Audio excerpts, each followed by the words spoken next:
അക്ഷരാർത്ഥത്തിൽ ജനങ്ങളെ എല്ലാവരെയും ടെൻഷനാക്കുന്ന അല്ലെങ്കിൽ കൺഫ്യൂസ് ചെയ്യിക്കുന്ന ഒരു പ്രമോയാണ് ഇന്ന് ഏഷ്യാനെറ്റ് അവരുടെ യൂട്യൂബ് ചാനലിൽ അപ്ലോഡ് ചെയ്തിട്ടുള്ളത്. പ്രമോ ഇങ്ങനെയാണ്: പണിപ്പുര ടാസ്കിലേക്ക് വേണ്ടി ഒരാളെ സെലക്ട് ചെയ്തിട്ടുള്ളൂ. ആ ഒരാൾ പക്ഷേ മറ്റുള്ളവർക്ക് വേണ്ടി എല്ലാം ത്യജിക്കണം, ഒരു ത്യാഗിയായിട്ട് മാറണം.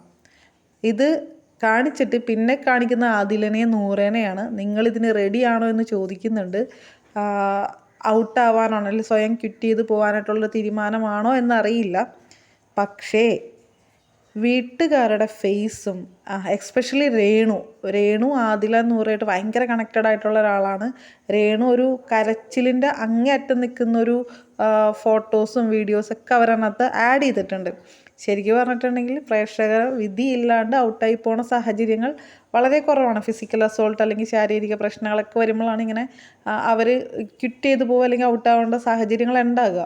പക്ഷേ ഇത് സീസൺ 7 ആണ്, പുതിയ പണികളാണ്. നമുക്ക് നോക്കാം എന്താകും ഏതാകുമെന്നും. വീഡിയോ ഇഷ്ടപ്പെട്ടാൽ ലൈക്ക് ചെയ്യുക, കമൻറ്റ് ചെയ്യുക, സബ്സ്ക്രൈബ് ചെയ്യുന്ന കാര്യം പരിഗണിക്കുക. Thank you for watching.